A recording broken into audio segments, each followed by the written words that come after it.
യുവതിയുടെ ചിത്രം സോഷ്യൽ മീഡിയയിൽ പങ്കുവച്ചു. പിന്നാലെ ഭീഷണി. യുവതിയുടെ വീട്ടിലെത്തി 23-കാരൻ തീ കൊളുത്തി മരിച്ചു. കുട്ടനെല്ലൂരിലാണ് സംഭവം. കണ്ണാറ സ്വദേശി ഒലയാനിക്കൽ വീട്ടിൽ അർജുൻലാലാണ് മരിച്ചത്. മരിച്ച അർജുൻലാലും യുവതിയും തമ്മിൽ പരിചയമുണ്ടായിരുന്നുവെന്നാണ് അർജുന്റെ സുഹൃത്തുക്കൾ പറയുന്നത്.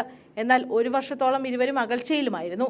ഇതിനിടെ കഴിഞ്ഞ ദിവസം അർജുൻ ഈ യുവതിയുടെ ചിത്രം സോഷ്യൽ മീഡിയയിൽ പങ്കുവച്ചു. ഇതോടെ യുവതിയും വീട്ടുകാരും യുവാവിനെ വിളിച്ച് ചിത്രം നീക്കം ചെയ്യാൻ ആവശ്യപ്പെട്ടു. എന്നാൽ ചിത്രം നീക്കം ചെയ്യില്ലെന്നും വീട്ടിലെത്തി ആത്മഹത്യ ചെയ്യുമെന്നും പറഞ്ഞ് അർജുൻ യുവതിയെ ഭീഷണിപ്പെടുത്തുകയായിരുന്നു.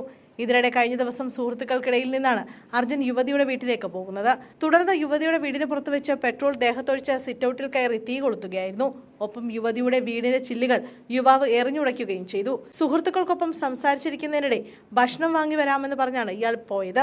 പെൺകുട്ടിയുടെ വീട്ടിലേക്ക് എത്തുന്നതിനിടെ വഴിയരികിൽ നിന്നും പെട്രോൾ വാങ്ങിച്ചു. തുടർന്നാണ് വീടിന് മുന്നിൽ ആത്മഹത്യാ ശ്രമം നടത്തിയത്. പൊള്ളലേറ്റ നിലയിൽ ഇയാളെ കണ്ടതിനെ തുടർന്ന് നാട്ടുകാർ പോലീസിൽ അറിയിച്ചു. പോലീസാണ് ആശുപത്രിയിൽ എത്തിച്ചത്. ചികിത്സയിലിരിക്കെ ഇന്ന് രാവിലെ 3 മണിയോടെയാണ് മരണം സംഭവിച്ചത്. വിവരമറിഞ്ഞെത്തിയ ഒല്ലൂർ പോലീസാണ് പൊള്ളലേറ്റ നിലയിൽ യുവാവിനെ ആശുപത്രിയിലേക്ക് മാറ്റിയത്. ഗുരുതരമായി പൊള്ളലേറ്റ അർജുൻലാൽ ചികിത്സയിലിരിക്കെ തന്നെ മരണപ്പെടുകയായിരുന്നു. Police inquest നടപടികളെല്ലാം പൂർത്തിയാക്കിയിട്ടുണ്ട്.